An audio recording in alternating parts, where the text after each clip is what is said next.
শ্রী গুরুজয়। আশা করি সকলে ভালোই আছেন।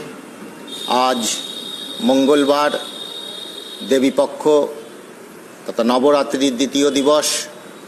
এই দ্বিতীয় দিবসে মা ব্রহ্মচারিণী রূপিণীর পুজো হয়ে থাকে।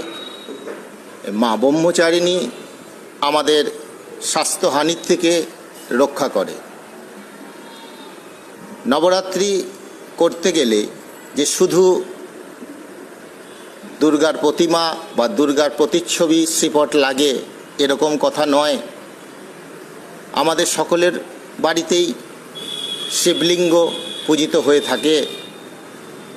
শিবলিঙ্গের মধ্যেই গৌরীপট থাকে।